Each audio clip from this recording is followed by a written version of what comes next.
విచ్చేసినటువంటి ముందున్నటువంటి స్త్రీ శక్తికి అందరికీ కూడా ముందుగా జనసేన పార్టీ తరఫున నమస్కారాలు తెలియజేస్తూ,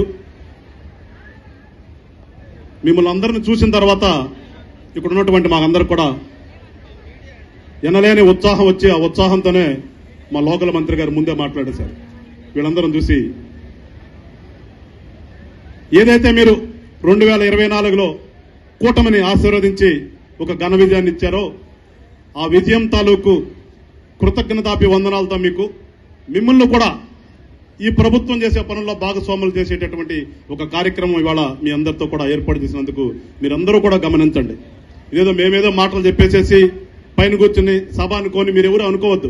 మిమ్మల్ని అందరినీ కూడా ఇవాళ జరుగుతున్నటువంటి ఈ ప్రభుత్వ కార్యక్రమాల్లో మీరందరూ కూడా భాగస్వాములే. ఆ విషయం తెలియపరచడానికి మీటింగ్ పెట్టని చెప్తే మిమ్మల్ని ఏదో కూర్చోబెట్టి మేము చెప్పడానికైతే కాదనేది మీరందరూ కూడా సార్ తెలుసుకోండి. ఇప్పటి వరకు మాట్లాడారు మా నాయకులందరూ కూడా. గతానికి ఇప్పటికి చెప్పాలంటే, ఎందుకంటే మా అనగానే గారు ఇన్స్ట్రక్షన్స్ ఇచ్చారు ఒక్క మాట్లాడద్దని.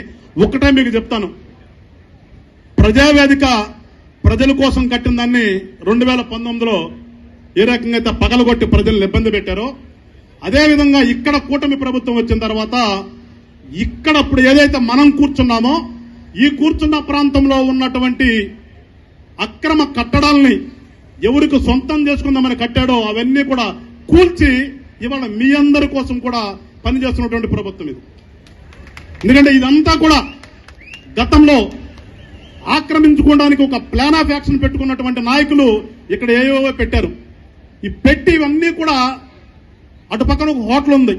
ఆ హోటల్ నుంచి ఇట్లా ముందుకు ఎట్లా కలిసి వద్దామని ఒక ప్లాన్ చేస్తే ఆ ప్లాన్ ని విచ్ఛిన్నం చేసి కూటమి ప్రభుత్వం రాగానే ఇక్కడ ఉన్నటువంటి లోకల్ ఎమ్మెల్యే గారు ఇక్కడ ఉన్నటువంటి మా జనసేన నాయకులతో కలిసి ఈ ప్రాంతాన్ని అంతా ఆక్రమించుకోవడం జరిగింది. అంటే ప్రజల కోసం పనిచేస్తున్న ప్రభుత్వం ఏదో ఒక్కసారి ఆలోచన చేయండి. సొంతాని కోసం అధికారం ఎందుకు? మాకు అధికారం కావాలి పదే చెప్పేది వాళ్ళు. ఎందుకు అధికారం?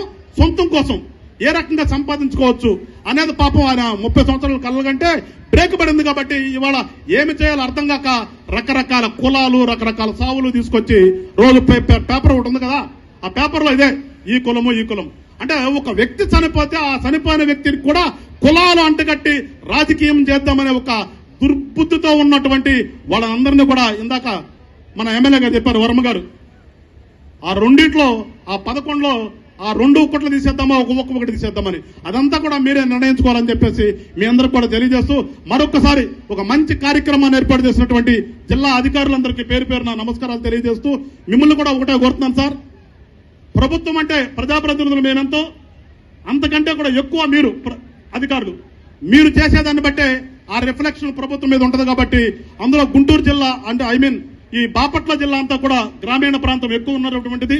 రాబోయే రోజుల్లో వ్యవసాయం జరగబోతుంది. కాబట్టి ఎలా కూడా రైతులకి ఎలా కూడా ఇబ్బంది లేకుండా అవన్నీ కూడా మీరు చేయాలని చెప్పేసి మనస్ఫూర్తిగా కోరుకుంటూ, అదేవిధంగా ఎంఆర్ఓ ఆఫీస్కి వెళ్ళినా పోలీస్ స్టేషన్కి వచ్చినా ఎక్కడికి వచ్చినా కానీ ఆ వచ్చిన వ్యక్తి నవ్వుకుంటూ ఇంటికి వెళ్తే అది మా పరిపాలన మీద ఉన్నటువంటి నమ్మకం తప్పితే మళ్ళా వాడు ఇబ్బంది పడుతూ వెళ్తే అది ఏ రకంగా ఉంటుందో మీరు ఒకసారి ఆలోచించుకుని అలా వచ్చిన వ్యక్తి ఇబ్బంది పడకుండా ప్రశాంతంగా నవ్వుకుంటూ ఇంటికి వెళ్ళేటువంటి బాధ్యతని జిల్లా కలెక్టర్ గా మీరు తీసుకోవాలని చెప్పేసి ఈ సందర్భంగా మీకు ఒక చిన్న అప్పీల్ చేస్తూ ఈ మంచి కార్యక్రమాలు అన్నీ కూడా భాగస్వామ్యం చేసినందుకు జనసేన పార్టీ తరఫున అందరూ కూడా అభినందనలు తెలియజేస్తూ సెలవు తీసుకుంటాను.